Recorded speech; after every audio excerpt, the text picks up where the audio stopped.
die Stimme der Hoffnung in Darmstadt und nachfolgend einen Vortrag von Evangelist Emilio B Knechtle aus New York. Dieser Vortrag ist Teil einer Serie, die an verschiedenen Orten in der Schweiz und in Deutschland aufgenommen wurde. Können wir Gott vertrauen, auch wenn wir nicht verstehen, was er mit uns tut? Das ist die Frage heute. Wenn ich auf meinen wöchentlichen Reisen mit unseren Geschwistern und mit Christen von anderen Gemeinden spreche, finde ich, dass viele in ihren Herzen ärgerlich und verdrossen sind auf Gott, dass sie entrüstet sind gegen ihn.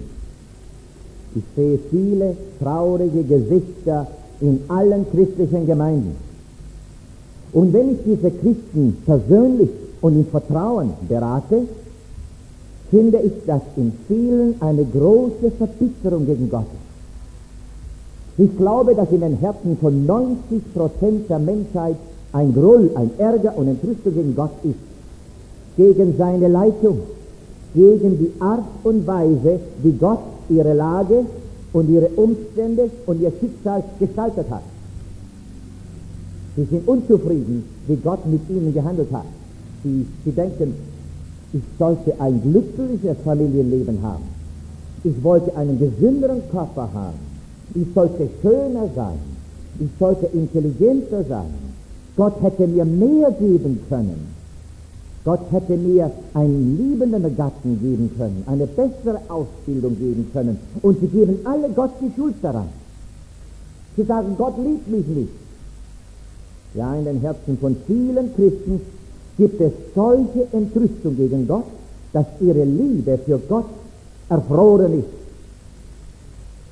Ja, sie kommen immer noch in die Gemeinde, aber die Liebe ist erfroren.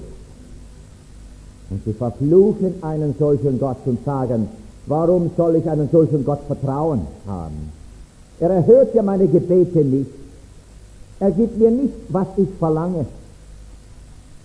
Wir armen Menschen glauben alle, dass wir die glücklichsten Menschen wären, dass wir den Himmel auf Erden hätten, wenn nur unsere eigene Wille ausgeführt werden könnte. Und wir erkennen nicht, dass wir Selbstmord ausüben würden, falls unsere eigene Wille immer ausgeführt würde, falls unsere Wünsche und Gebete immer erfüllt wurden, wie wir es wollen. Es existiert deshalb eine tiefe Kluft zwischen Gott und den meisten Menschen. Es existiert eine Scheidewand zwischen Gott und vielen Christen. Es existiert eine Leere, eine Hohlheit in ihren Herzen. Wir können einfach den Grund nicht verstehen, warum Gott es erlaubt, dass gewisse Ereignisse geschehen, welche uns nicht passen. Wir können einfach nicht verstehen, warum Gott die Dinge nicht anders entwickelt hat in unserem Leben. Und wir sind misstrauisch gegen einen solchen Gott. Wir haben einfach die Bedeutung der Worte Gottes in Jesaja 55, 8-9 noch nicht verstanden. Da sagt Gott, denn meine Gedanken sind nicht eure Gedanken und eure Wege sind nicht meine Wege. So lautet der Ausspruch des Herrn, sondern so hoch der Himmel über der Erde ist, so viel höher sind meine Wege als eure Wege und meine Gedanken als eure Gedanken. Nein, wir wollen unsere eigenen Gedanken haben. Wir wollen unsere eigenen Gefühle nachgehen. Wir wollen unsere eigenen Pläne schmieden. Wir wollen unsere eigenen Träume erfüllen. Und dadurch stoßen wir mit Gott zusammen.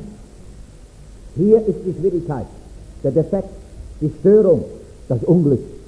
Geschwister, wartet doch nicht, bis ihr alles versteht, was Gott mit euch tut, bis ihr ihm vertraut, bis ihr euch auf ihn verlässt, Nein, Gott erwartet von uns, dass wir an ihn glauben und ihn lieben und ihm gehorchen, auch wenn wir nicht verstehen, was er mit uns tut. Da war Bruno. Nach seiner Taufe kam er ein Jahr lang in die Gemeinde, dann sah man ihn nicht mehr. Der Prediger besuchte Bruno und sagte, warum kommst du nicht mehr in die Gemeinde? Sie meine Predigten nicht intellektuell stimulieren. Er sagte, ja, das ist wahr, sie sind nicht. Aber das ist nicht der Grund, warum ich nicht komme. haben die Geschwister dir keine Liebe gezeigt. Das ist wahr. Sie haben mir keine Liebe gezeigt. Aber das ist immer noch nicht der Grund, warum ich nicht zurückkehre. Ja, was ist denn der Grund? Ja, wenn du es unbedingt wissen willst. Vor 6 Monaten erlebte ich eine Krise in meinem Privatleben. Ich betete täglich für eine Lösung. Ich gehorchte Gott in allem. Doch Gott rührte nicht einmal einen Finger, um mir zu helfen. Ich verlor mein Zutrauen, meine Liebe für ihn. Ich bin auf dem Weg, ein Atheist zu werden. Da ist ein Universitätsstudent in Amerika. Er wurde von allen medizinischen Schulen abgewiesen.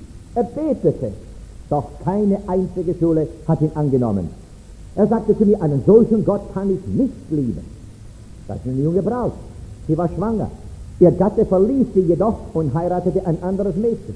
Sie kam weinend zu mir und sagte, warum erlaubt Gott so etwas?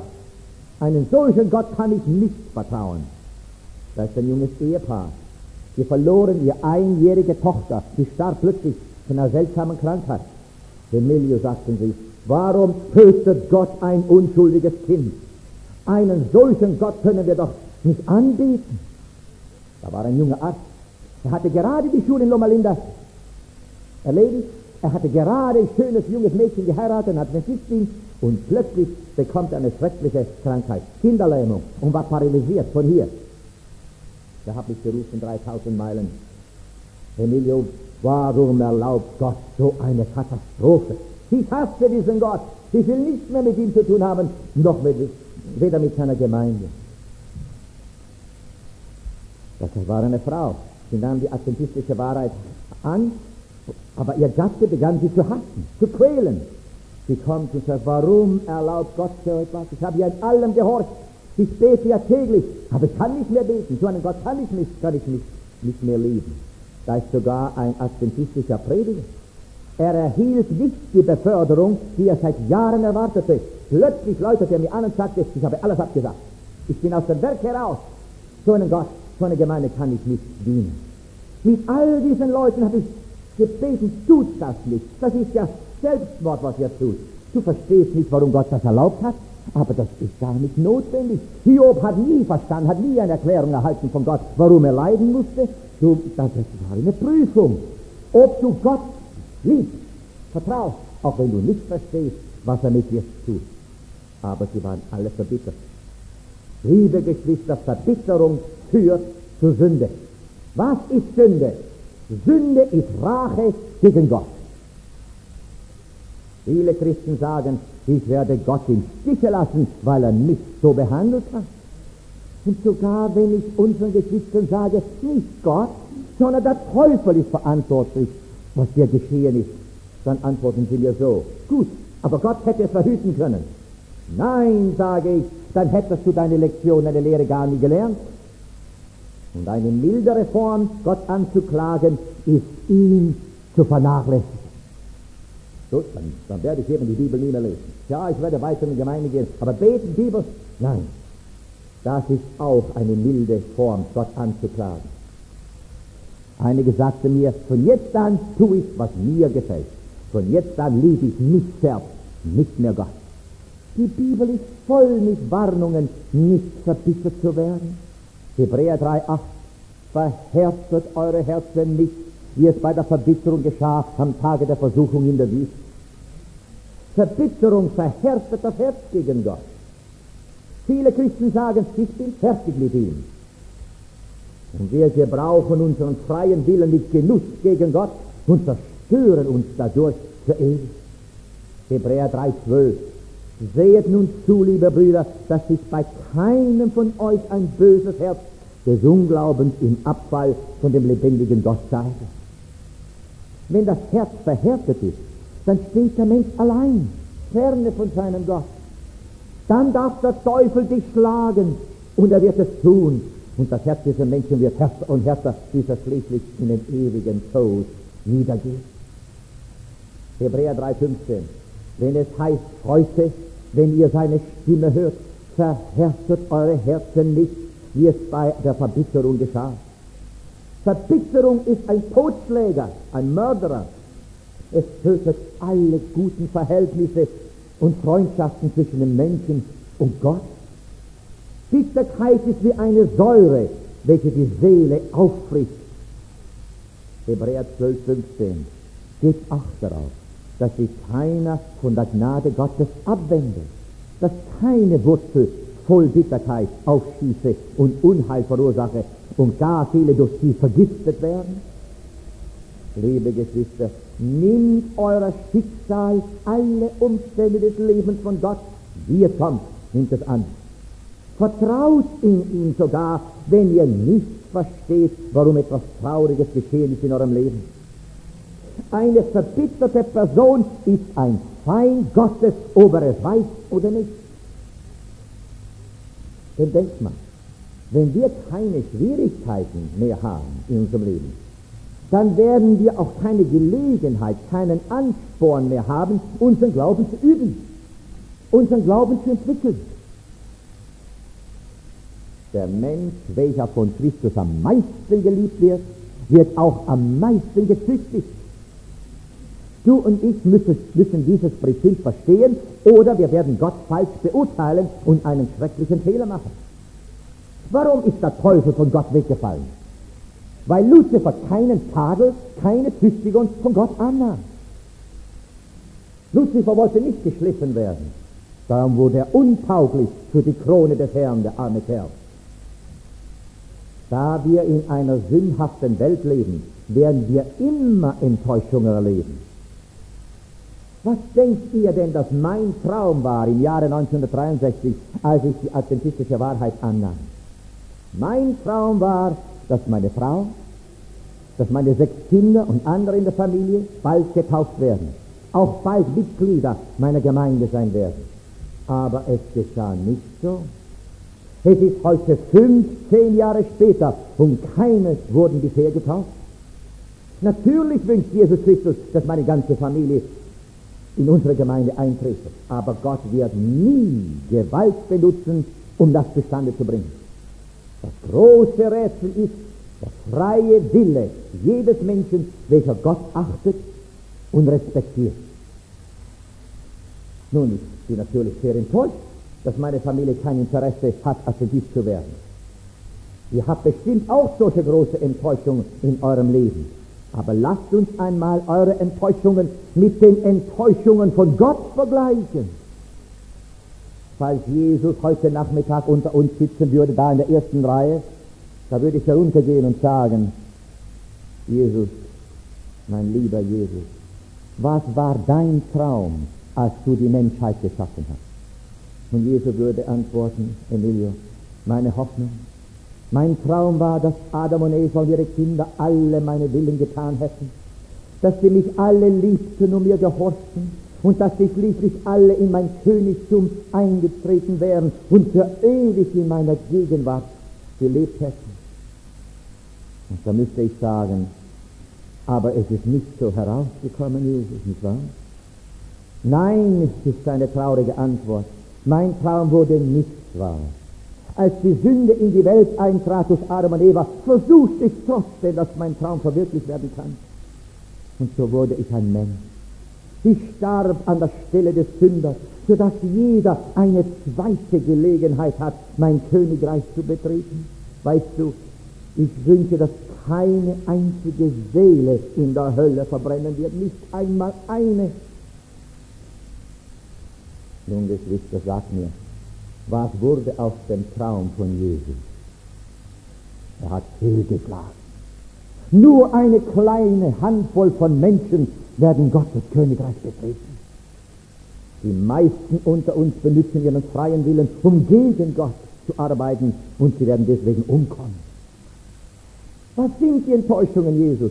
Adam und Eva. Zweitens, die Menschen, welche vor der Sintflut lebten, von denen die Bibel sagt in 1. Mose 6,6, da gereute es Gott, die Menschen auf der Erde geschaffen zu haben, und er war in seinem Herzen tief betrübt. Drittens, Ham und Kanaan, welche den Turm von Babel bauten.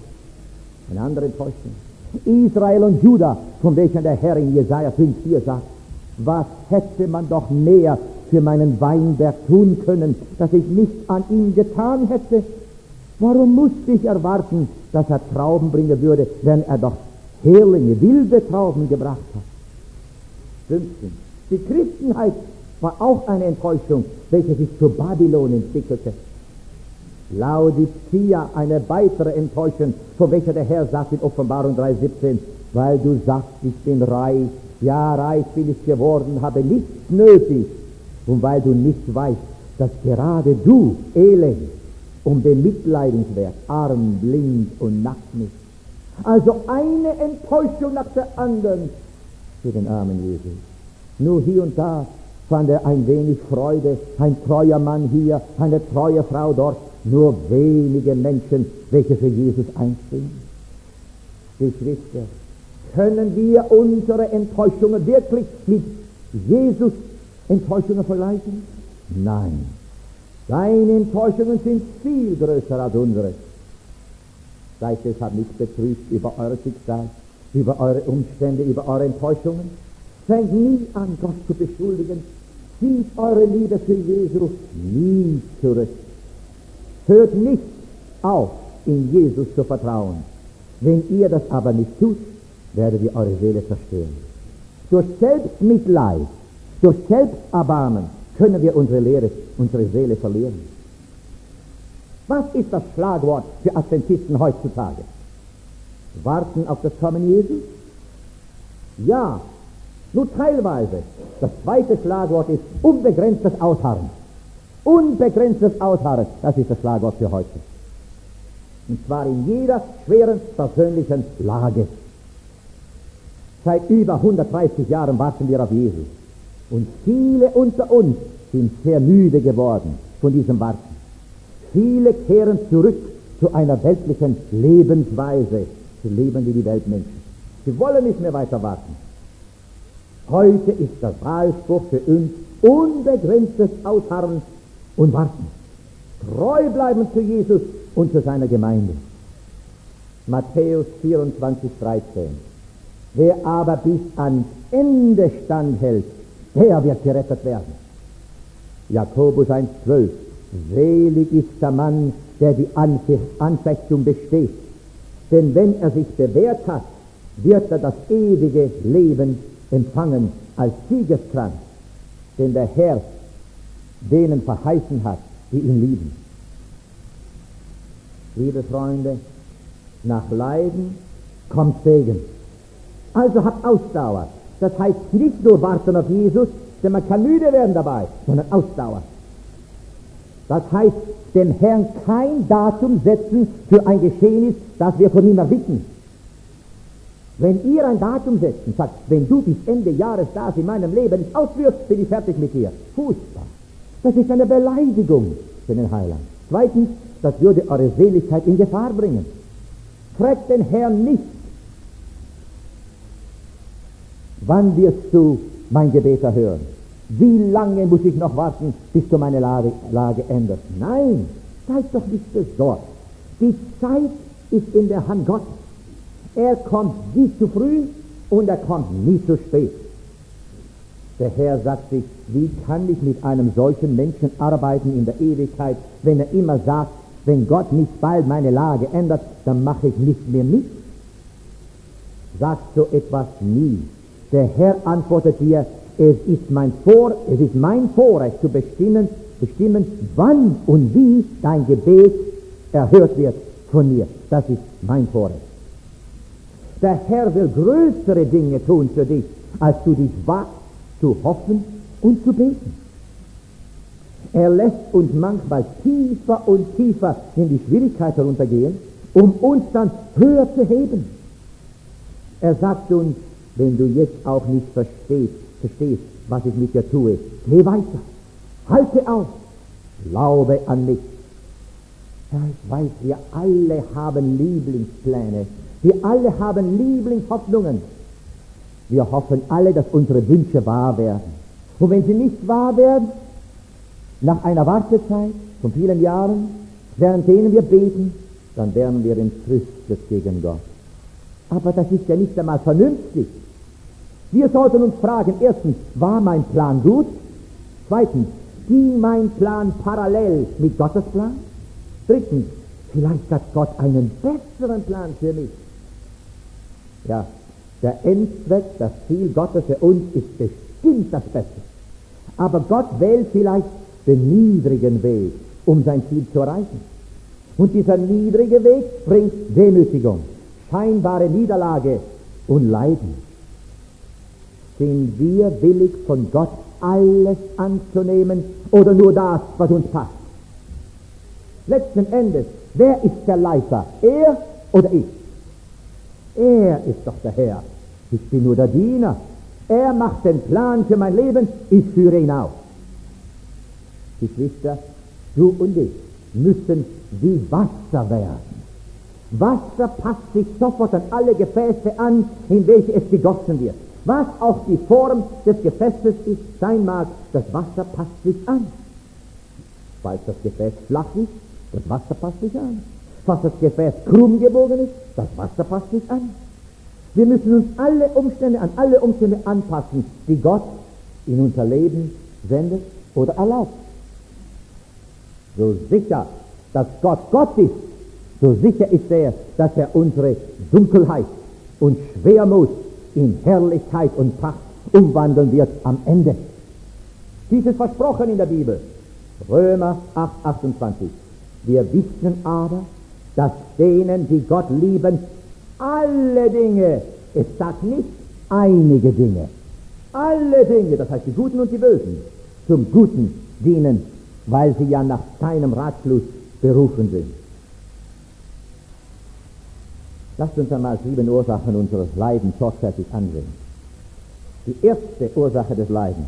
Der Herr erlaubt, dass wir leiden, damit wir willig werden, eine sündhafte Gewohnheit abzugeben. Zweitens, Gott will uns prüfen durch Leiden, wie er Abraham auf dem Berge Moria prüfte mit Isaac, um allen Einwohnern des Weltalles zu zeigen, wie weit ein Mensch bereit ist zu gehen in seiner Liebe zu Gott. Wie viel ein Mensch willig ist aufzugeben, zu verlieren für Gott. Viele haben mich gefragt, warum kann ein Laie wie du ohne die Ausbildung an der Universität so ein Predigeramt haben? Ich glaube, der Herr hat mich geprüft, indem er mir alles weggenommen hat. Er wollte sehen, ob ich willig bin, Geld, Familie, alles aufzugeben. Und als er sah, dass ich willig war, er sagte, jetzt geh und predige, ich werde meine Worte in deine Lippen legen. Und das könnt ihr alle tun. Ich habe gar keine speziellen Gaben. Ich habe nur seit 25 Jahren 3 bis 4 Stunden im Tag mit der Bibel und den Geist der Weissagung und tue es immer noch. Drittens, Gott erlaubt, dass wir leiden, um eine Demonstration den intelligenten Wesen im Weltall zu geben von den schrecklichen Konsequenzen einer Rebellion, um ihnen zu zeigen, dass es sich nicht lohnt, Gott zu widerstehen. Viertens, Gott plant uns ein hohes Amt auf der neuen Erde zu geben. Je größer das zukünftige Amt sein wird, desto größer ist die jetzige Prüfung. Was ist der Sinn des Gleichnisses von den anvertrauten Geldern in Lukas 19, 17 und 18? Und der Herr antwortete ihm, du guter Knecht, weil du in so kleinem treu gewesen bist, sollst du die Verwaltung von 10 Städten haben. Was sind diese Städte? Das sind bewohnte Konstellationen, Sternbilder. Unter euch hat es Menschen, welche nach der Rückkehr Jesus über 1 oder 5 oder 10 Konstellationen regieren werden mit Jesus. Es hängt darauf ab, ob ihr heute opferbereit eure Aufgabe gut ausführt. Wenn ihr das tut, werdet ihr einmal über viele bewohnten Welten herrschen mit dem Gesetz der Liebe. 5. Was ist der 5. Grund für Leiden? Gott erlaubt, dass wir leiden, damit wir ein Beispiel sein können zu anderen Menschen, welche auch leiden. Damit wir sie durch unsere eigene Erfahrung trösten können, damit wir sie belehren können, wie Gott uns hilft, wenn wir unter einem großen Druck sind. Und 6. Gott erlaubt, dass wir leiden und vielleicht unser ganzes Leben lang leiden, sodass wir uns immer bewusst sind von unserer fortdauernden Notdurft für Christus.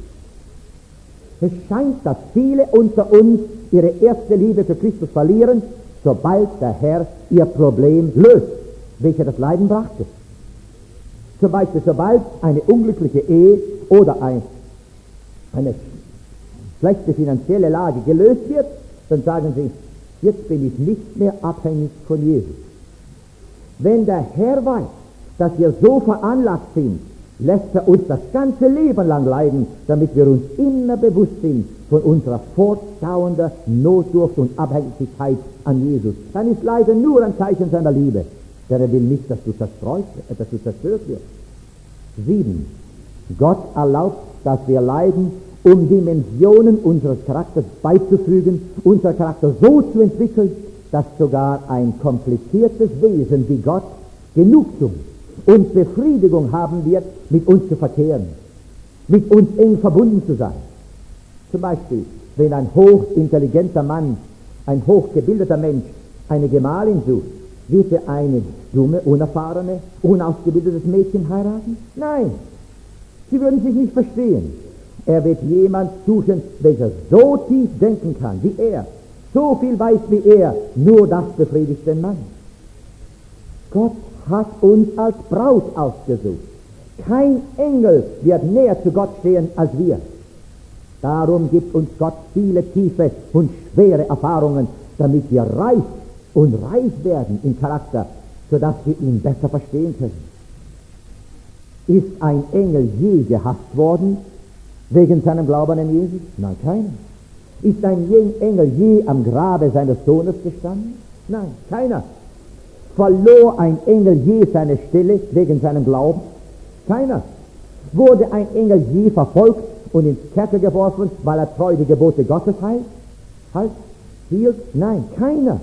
Jedoch du und ich haben solche Erfahrungen gehabt und auch Gott hat genau die gleichen Erfahrungen gehabt. Er hat gelitten. Und so werden wir ihn besser verstehen in der Ewigkeit. Gott bereitet uns vor für eine enge Gemeinschaft. Diese 7 Ursachen des Leidens sind genug für mich, sodass ich freudig schwere Umstände annehme, ohne mich zu beklagen. Es wäre absolut lächerlich, sinnwidrig, erbittert zu werden und mich gegen einen solchen wunderbaren Gott aufzulehnen, nur weil ich leiden muss. Ich muss verstehen, dass vor dem Ausguss eines großen Segens immer zuerst eine scheinbare Niederlage kommt. 50 Tage vor dem Segen der Pfingsten fand die Kreuzigung statt.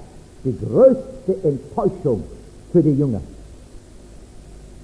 Wenn du Leiden geduldig trägst, dann sagt Jesus in der Gegenwart der Einwohner des ganzen Universums: Ich danke dir, Gertrud, ich danke dir, Hans, Paul, dass du willig bist, meine Leiden in deinem Leben zu wiederholen, ohne dass du dich feindlich gegen mich einstellst. Frau Ellen White sagte, die Bitterkeit des Schmerzes und der Demütigung ist besser als der Genuss der Sünde. Ich wiederhole. Die Bitterkeit des Schmerzens und der Demütigung ist besser als der Genuss der Sünde. David spricht in Psalm 91 in dieser Weise: Wer da sitzt im Sturm des Höchsten und im Schatten des Allmächtigen weilt, der spricht zum Herrn: Meine Zuflucht und meine Burg, mein Gott, auf den ich traue. Aber dann im gleichen Psalm 91 spricht Gott weiter. Gott sagt: Weil er fest an mir hängt, so will ich ihn retten, will ihn schützen, denn er kennt meinen Namen. Ruft er mich an, so will ich ihn erhören. Ich stehe ihm bei in der Not, will frei ihn machen und geehrt. Mit langem Leben will ich ihn sättigen und lasse ihn schauen, mein Heil. Meine lieben Geschwister, falls Gott einen einzigen Gläubigen untreu wäre und ihn betrügen, ihn verlassen und ihn im Stich lassen würde, dann würde der ganze Weltall gegen Gott rebellieren. Dann würden sie sagen: Jetzt sehen wir, dass wir nicht in Gott vertrauen können.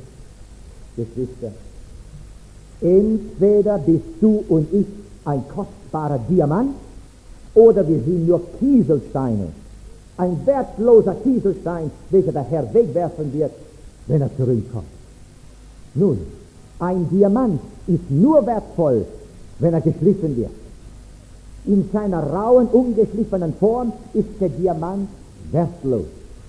Aber falls der Diamant geschliffen wurde und viele Flächen hat, bis zu 200 Flächen, sodass er glänzt und strahlt, wie du ihn auch drehst, dann ist der Diamant sehr wertvoll für den Inhaber.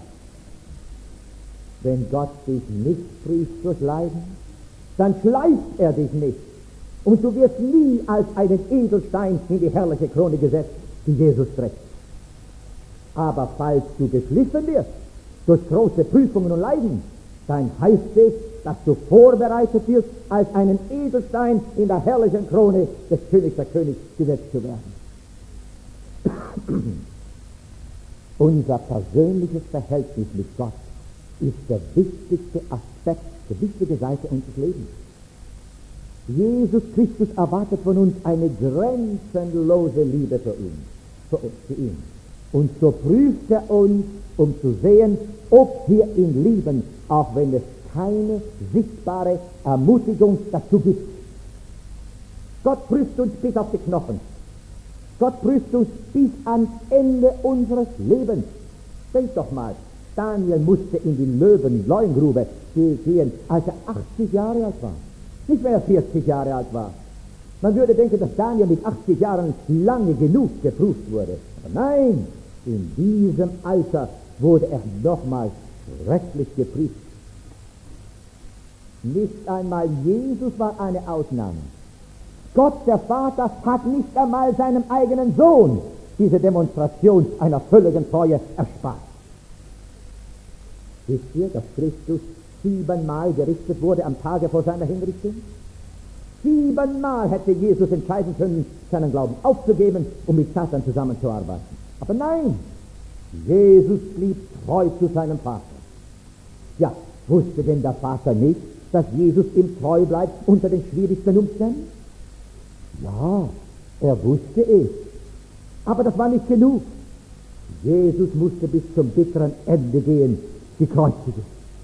Nicht einmal der Sohn Gottes verstand es, menschlich gesehen, warum er bis in das Extreme gehen musste, um seine Treue zu Gott zu beweisen. Und in Verzweiflung schrie er aus: Oh mein Gott, warum hast du mich verlassen?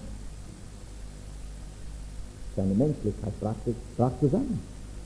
Offenbarung 2,10: Sei getreu bis in den Tod, so will ich dir den Siegeskranz des Lebens geben. Offenbarung 2,10. Das heißt, vertraue in mir rückhaltlos, auch wenn du nicht verstehst, was ich mit dir tue. Als Christus am Kreuze hing, flüsterte Satan ihm wahrscheinlich zu: Für wen stirbst du denn eigentlich? Für deine Mutter und deine Brüder? Sie glauben nicht mehr, dass du der Sohn Gottes bist. Stirbst du für deine Jünger? Sie rannten ja alle weg und haben dich im Stich gelassen. Stirbst du für die jüdische Nation? Sie hassten dich, sie haben dich verworfen, sie verurteilten dich zum Tode. Stirbst du für die Römer? Sie wollen nichts mit dir zu tun haben. Steig doch ab von deinem Kreuz und geh nach Hause, du verschwendest deine Zeit hier. Ja, Satan sprach zu die Pharisäer so, als Jesus dort am Kreuz hing. Aber Jesus vertraute seinem Vater auch in dieser schweren Stunde. Vater, in deine Hände übergebe ich meinen Geist. Lukas 23,46. Könnt ihr euch an Petrus erinnern am Anfang seiner Arbeit mit Jesus? Petrus und sein Bruder Andreas wurden mit Jesus bekannt. Und der Herr wollte etwas für die beiden Brüder tun. Die beiden Männer hatten die ganze Nacht durch gefischt und keinen einzigen Fisch gefangen. So früh morgens sahen sie Jesus, wie er zu ihnen hinunterkam an das Ufer des Sees. Der Herr frug sie: Habt ihr etwas gefangen? Nein, antworteten sie, wir haben nichts gefangen. Jesus sagte: Fahrt hinaus auf die Tiefe und lasset eure Netze zu einem Fang hinab. Nun, Petrus, der war ein erfahrener Fischer, welcher am Seeufer aufgewachsen war. Er kannte den Grund, die Tiefe des Sees, wie seine eigene Tasche. Während der letzten Nacht hatten sie es versucht, aber ohne Ergebnis. Petrus antwortete: Meister, wir haben uns die ganze Nacht hindurch bemüht und nichts gefangen. Aber Auf dein Wort will ich das Netz hinablassen. Petrus wollte eigentlich sagen, Meister, du bist ja kein Fischermann. Du kannst mir keinen Rat geben über die Kunst des Fischens. Ganz im Gegenteil, ich kann dir Rat geben, wie man fischt. Ich weiß genau, dass es dort draußen in der Tiefe jetzt keine Fische hat. Aber ich nehme dein Wort an. Weil du es sagst, werde ich den Befehl geben, wirf das Netz hinaus. Lasst uns es nochmals versuchen. Und plötzlich begann das Netz zu sinken. Eine große Menge Fische schwamm ins Netz, sodass es zerriss. Und die Männer waren ganz aufgeregt und zogen das Netz heraus. Das ist Vertrauen. Das ist Glaube. Herr, ich weiß, es hat keine Fische dort, aber auf dein Wort werde ich es versuchen. Ich werde es tun.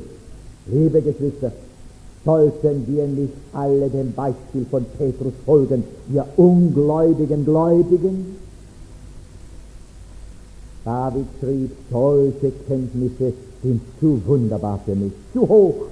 Ich vermag sie nicht zu erfassen, ich beuge mich vor ihnen. Ja, wir sollten uns immer vor Jesus beugen, weil er alles besser weiß. Jesaja schrieb, wahrlich, du bist ein Gott, der sich verborgen hält, du Gott Israels, du Heiland. Jesaja 45, 15. Habt ihr gehört? Er nennt ihn Heiland. Das meint, er spricht von Jesus, dem Sohn Gottes. Das heißt, Christus verbirgt sich in unseren Umständen, um unser Vertrauen zu prüfen. Und wir dürfen nicht an ihm zweifeln. Wir dürfen ihn nicht betrügen. Die Leitung Gottes ist oft in Opposition, im Gegensatz zu unserem Denken und zu unseren Plänen. Wir können oft nicht verstehen, warum wir unter gewissen unangenehmen Umständen weiter und weiter leben müssen und von den Mitmenschen in einer Weise behandelt werden, die uns nicht passt. Denkt einmal, Abel starb als ein junger Mann, als ein guter Mensch. Andererseits lebte Kain, sein Bruder, 900 Jahre als ein boshafter Mensch und er verdarb die ganze Menschheit vor der Sündflut. Ja, wie können wir das verstehen? Warum erlaubte Gott diese scheinbare Ungerechtigkeit? Weil Gott wollte, dass der ganze Weltall sehen kann, was für einen Schaden die Sünde eines einzigen Menschen verrichten kann in 900 Jahren. Dass die Rebellion, die Auflehnung eines einzigen Menschen eine ganze Welt ruinieren kann in nur 900 Jahren. Und so erlaubte Gott, dass dieser boshafte Mensch Kain lebt, während er den guten Menschen Abel sterben ließ. Da ist Abraham, welcher die wunderbare Verheißung eines Sohnes von Gott erhielt, als Abraham 75 Jahre alt war. Gott sagte, jener Sohn wird dein Erbe sein. Seine Kinder werden so zahlreich sein wie die Sterne am Firmament. Aber der arme Abraham musste weitere 25 Jahre lang warten, bis das Kind geboren wurde. Warum? So dass Gott ein Wunder tun kann. Und zweitens, dass der Glaube von Abraham und Sarah entwickelt und geprüft werden kann. Als Isaac ein Knabe war, verlangte Gott, dass sein Vater ihn auf einen Altar auf dem Berge Moria opfere. Und als der Vater das Messer emporhebte, um den Sohn zu töten, schrie Gott, genug, rühre den Knaben nicht an, jetzt weiß ich, dass du mich mehr liebst als deinen eigenen Sohn. Ja, um Himmels Willen, wusste denn Gott nicht, dass Abraham ihn mehr liebte als seinen Sohn, bevor diese schreckliche Prüfung stattfand? Gewiss wusste Gott das. Aber die Einwohner des Weltalles wussten es nicht. Der Teufel wusste es nicht. Und um ihretwillen musste der Knabe bis zum bitteren Ende gehen. Isaac wurde nur eine Sekunde vor seinem Tod gerettet. Gott ließ ihn bis an den Rand des Grabes gehen. Liebe Geschwister, wenn du das Leiden geprüft wirst, hat es nicht nur irdische Gründe, sondern kosmische Gründe. kosmische Konsequenzen. Der ganze Weltall lernt von deiner Erfahrung. Oder bedenkt, wie Gott die 3 jungen Hebräer prüfte, welche in Babylon in den heißen Ofen geworfen wurden. Ja, wusste denn Gott nicht, bevor die Flammen sie berührten, dass die 3 Knaben Gott treu bleiben werden? Warum hat Gott nicht ein Wunder getan, bevor sie in den Ofen hinein mussten? Weil Gott eine Leistung innerhalb des Ofens, nicht außerhalb des Ofens will. Er wollte die Liebe und Treue dieser 3 Knaben dem ganzen Weltall sichtbar machen. Ja, warum denn? Ja, weil der Teufel sagt zu Gott, was, du willst solche Menschen die Erben deines Königreichs machen, indem du sie in den Himmel zu dir nimmst? Sie sind ja ganz unwürdig. Und so muss Gott dem ganzen Weltall durch Prüfungen, durch Leiden zeigen, ob du und ich würdig sind oder nicht. Da war der vollkommene, gottesfürchtige Mann Hiob, welcher eine wunderbare Familie hatte. Er war ein Prinz in seiner Zeit. Was für eine furchtbare Qual und Prüfung Hiob durchmachen musste. Zuerst verlor er alle seine Habseligkeit. Er wurde in die Armut getrieben. Dann verlor er alle seine Kinder. Dann wurde er noch krank dazu. Seine Frau verließ ihn und Gott. Also wie weit erlaubte Gott, dass der arme Hiob gehen musste? Gott erlaubte, dass Hiob bis an den Rand des Grabes geht. Warum? Weil der Teufel Gott anschuldigte vor dem ganzen Weltall, dass Gott ein Betrüger sei, indem er das Wohlwollen und die Liebe Hiobs durch seinen Wohlstand gekauft hat.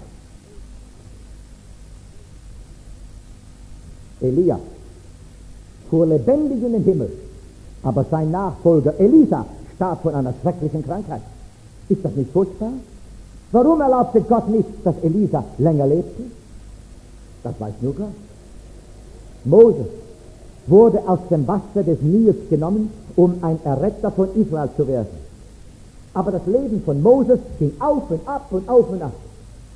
Zuerst lebte er 40 Jahre lang in der Nähe des Thrones des Königs von Ägypten. In den nächsten 40 Jahren wurde Moses ein armer Hirte in der Wüste. Und eines Tages sagte Gott zu Moses, Moses, kehre nach Ägypten zurück und führe mein Volk hinaus. Moses antwortete, sende wen du willst, aber ich gehe nicht. Ich habe genug. Ich liebe nicht, wie du mich bisher geleitet hast. Und Gott antwortete, geh nach Ägypten. Das ist deine Aufgabe, deine heilige Aufgabe. Sonst wirst du deinen Sohn verlieren.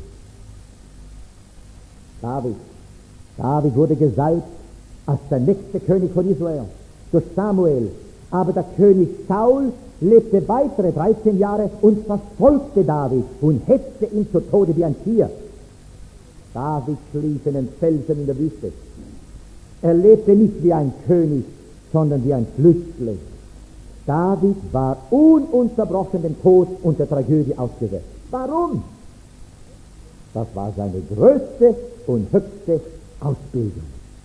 Er wankte nie mehr später, sondern war treu zu Gott bis zum Ende seines Lebens. Mit Ausnahme seiner Sünde mit Bathscheba, welche er aber wunderbar bereut. Freunde, Geschwister, Leiden, wie David es erfuhr, war die Bremse im Leben dieses Mannes, welche verhinderte, dass er zusammenstoß und seinen Glauben verlor. Und leider erhielt sein Sohn Salomon keine solche eingebaute Bremsen. Das heißt kein Leiden, keine Prüfung. Und zufolge machte Salomon fast Schiffbruch mit seinem Glauben und hat ganz Israel zerstört. Liebe Geschwister, die Leitung Gottes ist verschieden von unserer Leitung. Viele Male müssen wir wählen zwischen dem Vorbild Gottes und unserem eigenen Vorbild. Die große Frage ist die, bin ich willig, meine eigenen Ideen aufzugeben? Bin ich willig, meinen Ehrgeiz aufzugeben und Gottes Plan für mein Leben annehmen? Ich weiß, es ist nicht leicht, das zu tun für einen jungen Menschen.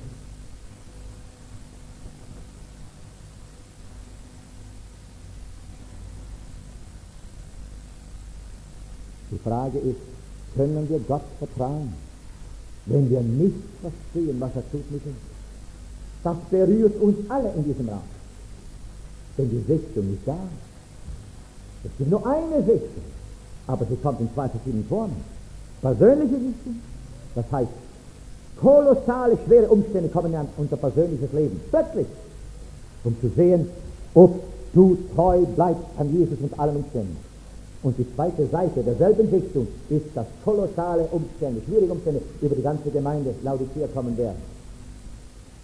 Wir sprechen jetzt von der persönlichen Sichtung.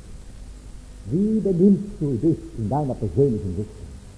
Wir werden mehr und mehr über das sprechen, denn das ist kolossal wichtig.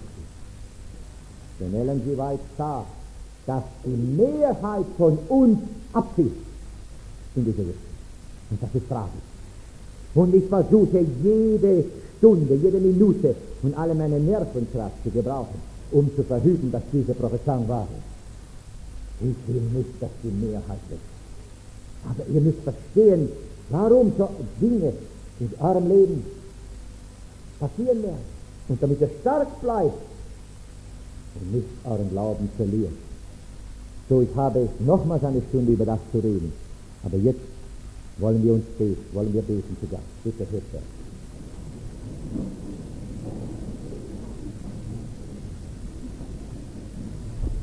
Unser wunderbarer Gott, unser Vater, wir wissen ja, dass du uns liebst. Du hast uns am Kreuz gezeigt, dass du uns mehr liebst als dein eigenes Leben. Wir brauchen nicht einen zweiten Beweis, dass du uns liebst. Wir müssen nur auf das Kreuz schauen. Dort ist alles versiegelt. Du liebst uns mehr als dein Leben. Das ist genug für uns. Deshalb nehmen wir alles an, ob es körperliche Schmerzen sind, ob es finanzielle Sorgen sind, ob wir gehasst werden in unserer eigenen Familie, ob wir eine Enttäuschung nach der anderen haben. Es spielt keine Rolle, Herr. Wir werden weiter an dich vertrauen, dich lieben, dir gehorchen, deiner Gemeinde treu bleiben. Wir werden nie weglaufen. Gib uns die Gnade dazu. Wir geben dir unseren Willen. Tue alles andere. Wir sind ja so schwach, Herr. Du weißt, wir sind ja nur Erde. So schwach. Aber wir übergeben uns dir vollkommen. Lebe in uns und um uns. Bewahre uns vor Bitterkeit. Wir danken dir, dass du uns so liebst, dass du das tun wirst. Ich bete heute Nachmittag, dass kein einziger Mensch, der da steht, sich gegen dich richten wird, von dir weglaufen wird, die Gemeinde verlassen wird und sich ruinieren wird. Nicht ein einziger. Ich weiß, das ist eine große Bitte, aber ich weiß auch, dass du der König bist und dass dich große Bitten ehren. Ich komme nicht mit einer Bitte von 25 Rappen. Ich komme mit einer Bitte von Billionen, denn du bist der König der Könige. Und ich wage mich vor deinem Thron zu stehen und für den Ausguss des Heiligen Geistes auf diese Menschen, welche hier stehen. Deinen Heiligen Geist, den brauchen wir jetzt. Den Frühregen und den Späteren. Gib uns das jetzt. Das ist ja das Ende von allen Dingen. Die Welt wird ja bald zerstört.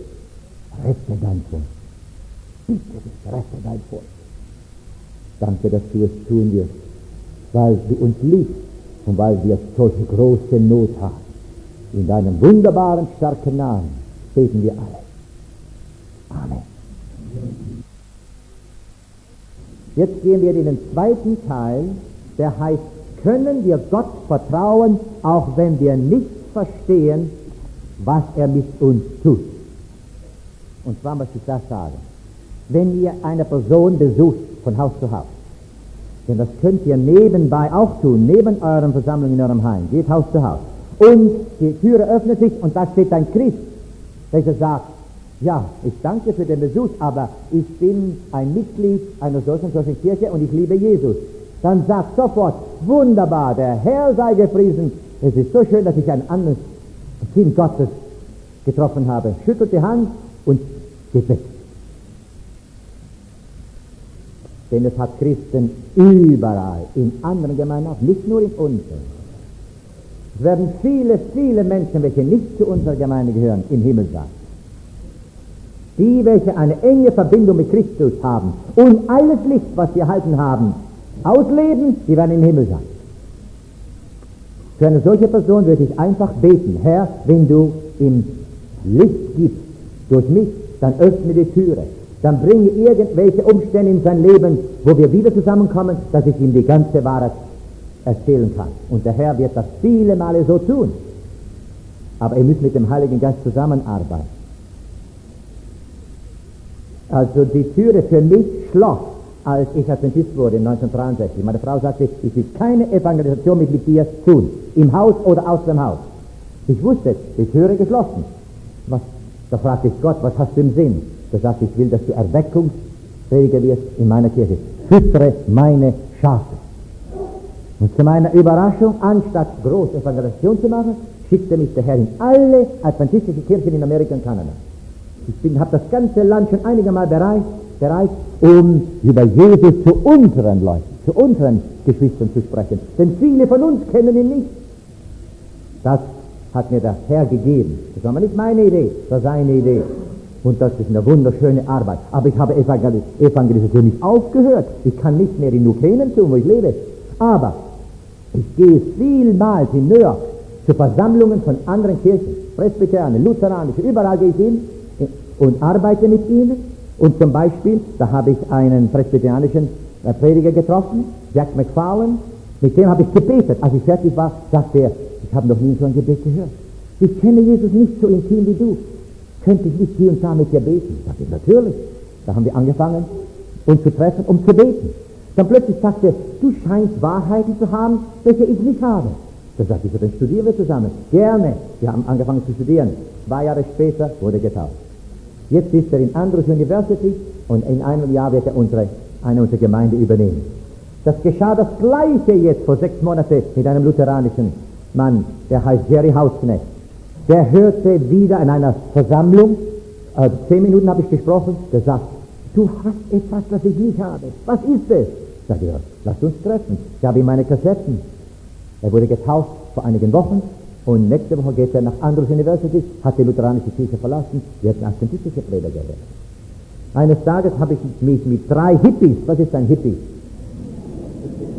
Nee? Das versteht ihr, oder? Die kamen mit langen Haaren, die haben LSD, die haben alle diese Sachen genommen, aber sie hörten eine Kassette, nur eine, in Kanada. Und da drauf stand, dass Emilio B Knechtle in New Canaan lebt. Und die sind von New Canaan, die waren weggesprungen, die waren weg seit Jahren von zu Hause und lebten wie Tiere in Afrika, in Australien, überall mit diesen Drogen. Und als sie die Kassette hörten, sagten, den Mann wollen wir treffen. Und um 11 Uhr nachts kamen sie und sagten, sag uns etwas über Gott. Um 2 Uhr morgens knieten sie und haben sich Christus übergeben. Und dann fingen wir an zu studieren. Sie sagten, wir wollen nicht in einem Haus studieren, wir sind ja Naturkinder, können wir nicht im Walde studieren. Da ging ich jede Woche hinaus in den Wald mit ihnen, die Bibel zu studieren. 6 Monate später waren sie getauft, haben ungefähr $100.000, denn sie waren sehr reich, von Drogen verbrannt, ihre Kleider verbrannt, ihr Haar abgeschnitten. Ich habe kein Wort dafür gesagt. Das alles hat der Heilige Geist getan. Jetzt sind 2 in Andrews und werden adventistische Prediger. Also so geht das. Wenn du bereit bist, dich von dem Heiligen Geist gebraucht zu werden, dann wird er Wunder für dich tun. Das geht für euch alle. Das ist keine Ausnahme dadurch. Und ich möchte sagen, dass Jeremia wurde aus der Fassung gebracht durch den Herrn und seiner seltsamen Leitung. Er konnte die Leitung des Herrn nicht verstehen. Der Prophet sagte in Jeremia 15,18, Herr, warum ist mein Schmerz endlos geworden und meine Wunde tödlich, dass sie nicht heilen will? Das war eine seelische Wunde. Willst du mir wirklich wie ein trügerischer Bach sein, wie ein Wasserlauf, auf dem kein Verlass ist? Das sind ziemlich starke Worte. Der Prophet schuldigt Gott an, du hast mich angelogen. Ihr wisst, es gibt Bäche, welche auf der Oberfläche der Erde fließen und dann plötzlich unter dem Boden verschwinden. Und dann 1 Kilometer später wieder aufzuwallen und dann wieder verschwinden unter dem Boden. Jeremia klagte Gott an, dass er ein solcher trügerischer und unverlässlicher Bach ist. Er meinte dabei, Herr, manchmal bist du nahe bei mir, dann plötzlich, wenn ich dich benötige, verschwindest du, dann tauchst du wieder auf und verschwindest wieder. Ich kann eine solche Behandlung nicht ertragen, Gott.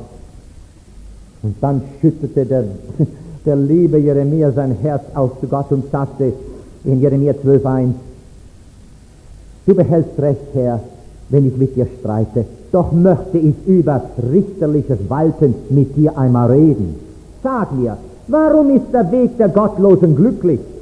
Und warum bleiben alle treulosen Betrüger unangefochten, unbestraft? Das heißt, du verfährst nicht richtig mit den Menschen. Die Gottlosen, die Ungehorsamen blühen und gedeihen, während die Gerechten unterdrückt werden. Warum lässt du das zu, Gott, sagte Jeremia. Dann beklagt Jeremia sich bitterlich. 15,10. Wehe mir, meine Mutter, dass du mich geboren hast, einen Mann der Anfeindung und des Haders für alle Welt. Ich habe kein Geld ausgeliehen und niemand hat mir geborgt, und doch fluchen sie mir alle. Ja, es ist nicht immer leicht, ein Fürsprecher, ein Prophet des Herrn zu sein. Sogar heute nicht. Ein Verkünder der Gerechtigkeit Christi zu sein, heute ist sehr unangenehm, weil man ein Mensch des Streites wird dadurch sofort. Ich finde leider, dass viele Christen die Leitung Gottes nicht verstehen. Sie verstehen nicht, warum Gott sie und andere Menschen in einer gewissen Weise behandelt. Habakkuk war auch einer. Er konnte Gottes Leitung auch nicht verstehen. In Habakkuk 1, 2 und 13 lesen wir, da sagt der Prophet, wie lange schon, Herr, rufe ich um Hilfe, ohne dass du es hörst? Wie lange schreie ich zu dir über Gewalttat, ohne dass du Hilfe bringst? Zu rein sind deine Augen, als dass du Böses ansehen könntest, und Gewalttat vermagst du nicht anzuschauen. Warum siehst du den Räubern ruhig zu und schweigst, wenn der Gottlose den verschlingt, der gerechter ist als er? Das heißt, Habakkuk sagte, du bist ein seltsamer Gott. Dann kamen Gottes tröstende Worte zu Habakkuk 2, 14 und 20. Die Erde wird voll werden von der Erkenntnis der Herrlichkeit des Herrn, gleich den Wassern, die den Meeresgrund bedecken. Der Herr ist in seinem heiligen Tempel, Habakkuk. Sei still vor ihm, du ganze Erde. Es ist immer richtig, was Gott tut und verlangt. Wir sollten immer Gott vertrauen, auch wenn wir nicht verstehen, was er mit uns tut. Wir verstehen nicht, warum der Sohn Gottes, der reichste im Universum, ein unbedeutender Schreiner in Nazareth wurde. Wir können nicht verstehen, warum Jesus sein Leben unter uns auf einer solchen tiefen sozialen Stufe begann. Und viele verstehen nicht, warum er auf einem Galgen zu Ende kommen musste. Aber das war der Weg, den Gott der Vater gewählt hat, um den Teufel und den Tod zu besiegen. Gott wusste, dass er die Herzen seiner Geschöpfe nicht zu sich ziehen konnte durch eine Demonstration seiner Macht, durch eine Demonstration seiner Schöpfungskraft, seiner Weisheit oder seiner Herrlichkeit, nicht einmal seiner Liebe. Gott wusste, dass er die schreckliche Krise, die im Weltall entstand, durch die Anschuldigung des Teufels nur auf eine Weise lösen konnte. Er wusste, dass er unsere Liebe nur gewinnen kann, indem er seinen goldenen Thron verließ im Himmel und willig wurde, von uns die entbehrendsten Erniedrigungen zu erleiden. Ja, Gott machte Erniedrigung das größte Prinzip und die größte Waffe des Weltalls. Er hat den Grundsatz, den er uns lehrte, selbst ausgeübt in seinem eigenen Leben. Denn der Grundsatz, der größte Grundsatz in der Bibel ist in Lukas 14,11. Wer sich selbst erhöht, wird erniedrigt werden. Und wer sich selbst erniedrigt, wird erhöht werden. Und er hat dieses Prinzip selbst ausgelebt, als er unter uns lebte vor 33,5 Jahren. Als unser Gott nackt, blutend, mit Schweiß bedeckt am Kreuz hing, war es, als ob er in den Weltall hinaufschrie: Kinder, kann ich niedriger gehen? Kann ich euch noch besser zeigen, wie ich euch liebe? Und der ganze Weltall antwortete, nein, du kannst nicht niedriger gehen, unser Gott. Nein, du kannst uns keinen besseren Beweis geben, dass du uns liebst. Darum sagte Jesus, kommt her zu mir, alle ihr mühseligen und beladenen, und ich werde euch Ruhe geben. Nehmt auf euch mein Joch und lernet von mir, denn ich bin sanftmütig und von Herzen demütig. Matthäus 11, 28. Das heißt, lernt von mir Sanftmütigkeit und Demut. Ja, viele können nicht verstehen, warum Gott seinen Errettungsplan auf eine solch niedrige Stufe stellte. Falls wir selbst einen Errettungsplan ausdenken müssten, würden wir ihn bestimmt auf eine sehr hohe Stufe stellen. Warum übergab der Herr die Verkündigung seines Errettungsplanes 11 unbekannten Fischer und Zöllner? Johannes, Jakobus und Petrus waren die Säulen, die 3 wichtigsten Jünger von Jesus.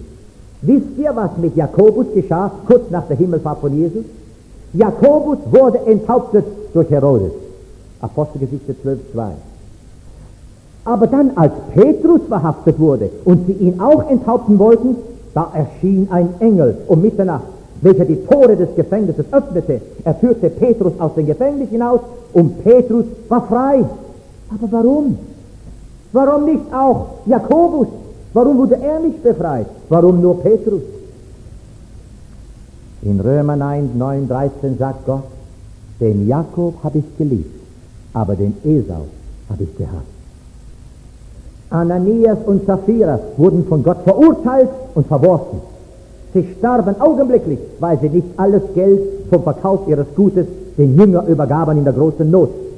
Andererseits wurde der Schelm, auch ein Betrüger, auf dem Kreuz begnadigt von Jesus und wird einmal im Himmel sein. Viele Menschen können einfach nicht verstehen, warum Gott auf verschiedene Weisen handelt mit Menschen.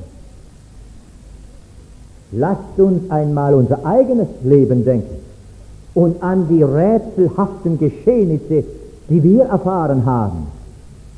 Sag mir mal, hat es Rätsel in deinem Leben, die du noch heute noch nicht verstehst? Ja, es hat viele Rätsel in meinem Leben. Und ich frage mich wieder und wieder, Herr, warum geschah dieses und jenes trauriges Ereignis in meinem Leben? Aber heute bin ich überzeugt, dass es die göttliche Fügung, göttliche Vorsehung war. Das war gut für mich. Eines Tages werden wir es verstehen. Aber leider sind viele Christen verdrossen und verbittert gegen Gott, weil sie heute seine Handlungsweise nicht verstehen. Ihr Glaube kann nie hoch entwickelt werden. Sie sehnen sich danach, ihren verlorenen Glauben zurückzugewinnen.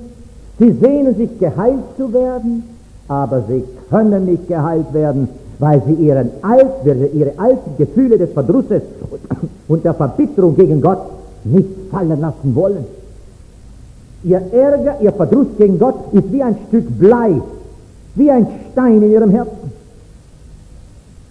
Geschwister, falls wir denken, dass Gott etwas Falsches mit uns getan hat, müssen wir lernen, ihm zu verzeihen. Wenn du trotzdem noch zu einer Konklusion kommst, dass er etwas falsch in deinem Leben gemacht hat, verzeih Gott. So, dann können wir Gott lieben, wie wir es sollten. Manche fragen mich, wie kann es sein, dass Gott es erlaubte, dass ich mein ganzes Leben lang gehasst und gehindert und verfolgt werde von Menschen, welche sich Christen nennen? Und ich antworte ihnen so: Wenn Gott einen bestimmten Zweck erreichen will in der Entwicklung deines Charakters, wird er entweder seine Feinde oder sogar seine Freunde dazu benutzen. Der Herr benutzt Feinde, um etwas in uns zu entwickeln, das entwickelt werden muss. Zum Beispiel, König Cyrus wurde der Diener Gottes genannt in Isaiah 45, 1 und 4. Das war ein Feind, aber der Herr benutzte ihn, um für sein Volk etwas zu tun. Der Herr nannte König Nebukadnezar, das war ein furchtbarer Despot. Mein Diener, mein Knecht nennt er ihn, Jeremia 43,10. Und Assyrien, die Nation, wurde von Gott die Rute meines Zornes genannt. Er züchtigte sein Volk durch ihre Feinde. Also wenn du Feinde in der Familie hast, die dich hassen, die werden als eine Route von Gott benutzt, um etwas in dir zu entwickeln, das auf keine andere Weise entwickelt werden kann. Ja, Gott kann irgendjemand gebrauchen, sogar unsere Feinde, um zu züchtigen, damit du reiner, ehrlicher, lieber, geduldiger wirst. Durch dein Leiden werden Charakterzüge entwickelt, welche nicht einmal durch das Bibellesen entwickelt werden können. Gott kann uns zum Sieg führen unter den schlimmsten Umständen, während wir auf dem tiefen Weg laufen. Gott erreicht immer das Ziel, das er für uns gesetzt hat. Die Schwierigkeiten, die wir haben, prüfen die Echtheit unseres Glaubens und entwickeln größeres Vertrauen in Gott. Wir müssen in Gott vertrauen, obschon die Augen unseres Verständnisses geschlossen sind. Was meine ich damit? Wir müssen ein blindes Vertrauen auf ihn haben. Testimonies to Ministers, 432. Wir müssen nahe bei unserem großen Leiter, das ist Jesus, bleiben. Sonst werden wir verwirrt und verlieren das Verständnis der Vorsehung Gottes, welche die Gemeinde, die Arbeit und die einzelnen Mitglieder leitet. Es werden rätselhafte Geschehnisse vorkommen in der göttlichen Handlungsweise, schreibt sie. Wir können leicht die Fußtritte Gottes verlieren und unsere eigene Verwirrung nachfolgen. Dann werden wir sagen, deine Wege, oh Gott, deine Handlungsweise sind mir unbekannt. Aber wenn das Herz Gott treu bleibt, wird alles später klar werden. Das ist eine wunderbare Aussage. Wenn du etwas in deinem Leben hast, das du nicht verstehst, dann sollst du zweimal so nah mit Christus wandeln, zweimal so viel Bibel studieren und beten. Nur der Herr kann dich durch diese Dunkelheit leiten. Also was müssen wir tun, wenn wir unverständliche Schwierigkeiten haben? Warten, warten, das ist das Schlüsselwort des Christen. Warten, bis Gott etwas tut. Ausharren. Treu warten, bis das Tageslicht kommt, bis alles klar wird. Wir müssen so zu Gott beten. Herr, ich verstehe noch nicht, was deine Absichten sind in diesen traurigen, schweren Umständen, in denen ich mich befinde. Aber ich vertraue in dir. Ich weiß, du liebst mich. Ich weiß, dass du nur mein Bestes wünschst. Ich nehme alles an von deiner Hand. Wisst ihr, dass Hiob willig war, sogar den Tod von Gott anzunehmen? Hiob sagte, sogar wenn er mich erschlägt, werde ich an ihn vertrauen. Die Bibel sagt, dass Abraham hoffte gegen Hoffnung. Römer 4,18. Abraham hielt da, wo nichts zu hoffen war, doch in fester Hoffnung an dem Glauben fest. Hoffen gegen Hoffnung. Noah hatte noch nie eine Sündflut gesehen. Er hatte noch nie eine Arche in seinem Leben gesehen und gebaut.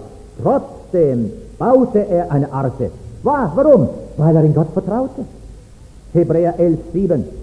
Durch den Glauben hat Noah, als er die göttliche Weisung erhalten hatte, in Besorgnis von den Dingen, die noch nicht sichtbar waren, eine Arche zur Errettung seiner Familie gebaut.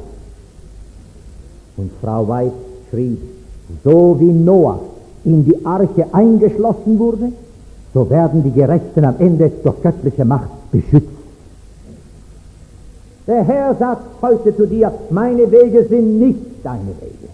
Meine Gedanken sind nicht deine Gedanken. Und leider viele nüchtern, besonnene Menschen unter uns können die Absichten Gottes einfach nicht fassen. Im 5. Moses 8 sehen wir, dass Gott sein Volk für einen speziellen Zweck in die Wüste rief. 5. Moses 8, 2 und 16. Und du sollst gedenken des ganzen Weges, den Jehova, dein Gott, dich hat wandern lassen, diese 40 Jahre in der Wüste, um dich zu demütigen, um dich zu versuchen, um zu erkennen, was in deinem Herzen ist, ob du seine Gebote beobachten würdest oder nicht. Das war der Grund, dass er sie in die Wüste leitete. 16. Der dich in der Wüste mit Manna speiste, welches deine Väter nicht kannten, um dich zu demütigen. Und jetzt kommt es. Und um dich zu versuchen, damit er dir wohltue an deinem Ende, Das ist immer der Zweck des Herrn, wenn er uns demütigt, damit er dir wohl tue an deinem Ende. Der Herr gab dem Adventvolk 3 große Botschaften. Ja, warum gab Gott eine solche gewaltige, rettende Botschaft einem so kleinen Volk? Sag mir warum. Warum gab Gott sie nicht den alten, großen christlichen Kirchen? Nein, Gott wählte dich und mich. Er wusste sogar im Voraus, dass unsere Gemeinde arm, blind und nackt sein wird, geistlich. Trotzdem gab er die letzten 3 Botschaften unserer Gemeinde. Gott wusste, dass wir keinen großen Einfluss in der Welt haben. Und warum ist Jesus noch nicht zurückgekehrt? Ich frage mich, auf was wartet der Herr denn? Die Frage ist nicht, auf was warten wir, sondern auf was wartet Jesus? Ich glaube, dass der Herr uns auf die letzte große Überraschung vorbereitet. Und die steht in Römer 9, 28. Denn er vollendet, habt ihr gehört? Er vollendet die Sache und kürzt sie ab in Gerechtigkeit mit der Botschaft der Gerechtigkeit Christi. Denn der Herr wird eine abgekürzte Sache tun auf Erden. Wer wird die Arbeit vollenden? Nicht wir, er. Wir versuchten ja seit Jahrzehnten das Werk zu vollenden und es gelang uns nicht. Wir sind heute so weit entfernt von der Vollendung des Werkes als je. Aber Christus wird das Werk vollenden als eine Überraschung. Und zwar sehr bald, sehr bald. Sagt mal, wie viele Jahre brauchte der Herr, um sein Werk der Erlösung zu beenden, als er auf Erden war? Nur 3,5 Jahre. Ein vollkommenes Werk in einer sehr kurzen Zeit. Darum sagt Jesus zu uns in Matthäus 24, 44, deshalb auch ihr seid bereit, denn in der Stunde, in welcher ihr es nicht meinet, nicht erwartet, kommt der Sohn des Menschen. Das heißt, wenn ihr mich am wenigsten erwartet, werde ich kommen. Als die Jünger mit diesem unbekannten Fremden nach Hause liefen, auf der Straße, die nach Emmaus führt, wussten sie nicht, wer mit ihnen lief. Wenn sie gewusst hätten, wer der Fremde war, wären sie explodiert mit Freude und Aufregung. Und dann, als der Fremde in ihr Haus eintrat und das Brot mit seinen Händen segnete, da schrien sie aus, es ist der Herr. Und Jesus verschwand augenblicklich. Heute geschieht uns das Gleiche. Jesus erscheint uns oft in einer fremden Gestalt, vielleicht durch unverständliche Geschehnisse in deinem Leben. Und wir erkennen ihn nicht. Wir verstehen ihn nicht. Die 2 Jünger rannten in großer Eile nach Jerusalem, um den anderen Jüngern die Nachricht zu geben, dass sie Jesus gesehen hatten. Aber Thomas antwortete, Unsinn, ich glaube das nicht. Es ist unmöglich, dass er lebt. Aber nach einer Woche erschien Jesus nochmals den Jüngern und gab Thomas eine tiefe Lehre. Thomas, komm mal her, sagte Jesus. Sei doch ein wahrer Gläubiger, weil du mich jetzt mit deinen Augen gesehen hast und mich berührt hast. Glaubst du, dass ich auferstanden bin? Selig sind die, welche nicht sehen, das heißt nicht verstehen, und trotzdem glauben. Ja, wenn du nicht verstehst, was in deinem Leben geschieht, es ist nicht der Teufel, der mit dir arbeitet, es ist Jesus. Die 5 klugen Jungfrauen hatten Öl in Überfluss, aber die 5 törichten Jungfrauen hatten nicht genug Öl. Warum erlaubte Jesus, dass diese 5 Jungfrauen töricht werden? Es war nicht der Fehler von Christus, es war der Fehler dieser 5 Jungfrauen, welche das Öl nicht kauften, als es noch erhältlich war. Geschwister, jetzt ist die Zeit, Öl zu kaufen. Wenn ihr jetzt nicht Öl kauft, die Stunde kommt, kein Öl zu verkaufen. Wenig Zeit mit Christus jeden Tag, wenig Öl in eurer Lampe. Viel Zeit mit Christus jeden Tag, viel Öl in eurer Lampe. Aber viele von uns verpassen den Verkauf des Öls. Jesus näherte sich seinen Jüngern um Mitternacht, indem er auf den Wellen des Sees Genezareth lief. Sie glaubten, es sei ein Gespenst. Sie verstanden Jesus nicht. Sie schrien aus Angst und waren bestürzt. Jesus erscheint oft in unserem Leben in einer fremden Gestalt und wir verstehen ihn nicht und wir fürchten uns von ihm. Aber er ruft dir zu, Kind, hab keine Furcht. Ich bin es ja. Ich frage euch nun, verstehst du, wenn dein Heiland in deinem Leben in einer seltsamen, fremden Weise wirkt? In einer Weise, an die du nicht gewöhnt bist? Ich bitte dich, treibe Jesus nicht weg von dir, weil er in einer seltsamen, unbekannten Weise wirkt in deinem Leben. Du musst ihn verstehen und anerkennen, auch wenn er auf einem verschiedenen Weg geht als andere Male. Du kannst nie erwarten, dass Jesus in deinem Leben wirkt und arbeitet, wie du denkst, so wie du fühlst. Ellen White schrieb, Testimonies to Ministers 300, der Herr wird seine letzte Tätigkeit in einer außergewöhnlichen Weise ausführen. In einer Weise, welche menschlichen Plänen ganz entgegengesetzt sein wird. Zum Beispiel an der Laienbewegung. Vielleicht wäre durch die Laien die Arbeit fertig gemacht. Das denke ich. Das heißt, Jesus wird Mittel benutzen, welche du und ich gar nicht erwartet. Werden wir ihn dann verstehen, ist die Frage. Werden wir dann mit ihm zusammenarbeiten? Wird er uns als sein Werkzeug benutzen können? Die große, inspirierte Kommentarin Ellen G. White schrieb weiter. In alle ihre Bücher ist ein inspirierter Kommentar der Bibel. Gott wird Mittel benutzen, wodurch wir ersehen, dass er die Zügel in seine eigenen Hände genommen hat. Die Prediger werden überrascht sein von den einfachen Mitteln, welche Gott gebrauchen wird, um sein Werk der Gerechtigkeit zu vollenden. Das ist ganz klar.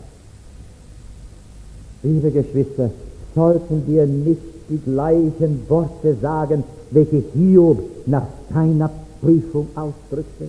Er sagt in Hiob 42, 3, 4 und 6, wer ist es, der den Rat verhüllt, ohne Erkenntnis? So habe ich denn beurteilt, was ich nicht verstand. Dinge zu wunderbar für mich, die ich nicht kannte. Höre doch, und ich will reden. Ich will dich fragen, und du belehre mich, Herr. Mit dem Gehör des Ohres hatte ich von dir gehört, aber nun hat mein Auge dich gesehen. Ich habe eine Erfahrung mit dir. Darum verabscheue ich mich und bereue in Staub und Asche. Wenn du in Asche bereust und Asche in den Mund nimmst, dann kannst du dich nicht mehr weiter beklagen. Das ist auch unsere Erfahrung. Zu diesem Punkt müssen wir alle kommen. Nämlich den Herrn Jesus, unseren Heiland, zu verstehen, auch wenn er in der Nacht, in der Dunkelheit unseres Lebens sich uns nähert. In einer verschiedenen Weise, als wir erwarten. Er mag von uns seltsame Dinge verlangen, welche uns so überraschen, dass wir sagen, das kann nicht Jesus sein. Aber er ist es. Vergiss nicht, der größte Fehler, den die Menschheit machen werden am Ende der Welt, ist, dass sie glauben, dass der Teufel Jesus ist und dass Jesus der Teufel ist. Und das soll euch nicht geschehen. Möge Gott uns helfen, dass wir auf der richtigen Seite sein werden. Seine Worte zu dir heute Abend sind dies: Gott wird deinen Fuß nicht gleiten lassen, nicht schlummert dein Hüter, nein, nicht schläft und nicht schlummert der Hüter Israel. Die Schritte seiner Frommen behütet er, aber die Gottlosen kommen in der Finsternis, denn nicht durch eigene Kraft gewinnt der Mensch den Sieg. Dann wirst du deinen Weg in Sicherheit wandeln und mit dem Fuße nicht anstoßen. Wenn du dich schlafen legst, brauchst dir nicht zu grauen. Und liegst du, so wird dein Schlummer süß sein. Du brauchst dich nicht vor plötzlichen Schrecknis zu fürchten, auch nicht von der Vernichtung der Gottlosen, wenn sie hereinbricht. Denn der Herr wird deine Zuversicht sein und deinen Fuß vor dem Fallstrick bewahren. Ich, der Herr, bin sein Hüter. Alle Augenblicke bewässere ich ihn, damit sich niemand an ihm vergreife. Hüte ich ihn bei Tag und bei Nacht. Denn du bist eine Zuflucht gewesen dem Schwachen, schrieb Jesaja, eine Zuflucht dem Armen in seiner Not, ein Obdach vor Unwetter, ein Schatten vor Sonnenglut. Ja, du brauchst dich nicht zu fürchten, in Psalm 91, vor nächtlichem Grauen, vor dem Pfeil, der am Tag daherfliegt, vor der Pest, die im Finstern schleicht, vor der Seuche, die mittags wütet. Ob 1000 dir zur Seite fallen, 10.000 zu deiner Rechte, an dich kommt es nicht heran. Kinder, können wir also in Gott vertrauen, auch wenn wir nicht verstehen, was er mit uns tut? Und die Antwort ist, ja, wir können. Amen.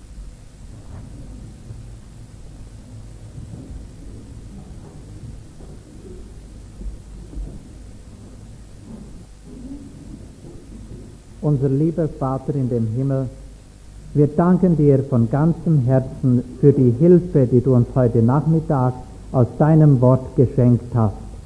Und jetzt hilfst du uns durchhalten, auch dann, wenn es dunkel ist, auch wenn wir den Weg nicht einmal mehr erkennen. Sei du uns nahe und hilf du uns, dir nahe zu sein. Lass uns auch heute Abend noch einen Segen empfangen. Wir danken dir im Namen Jesu. Amen.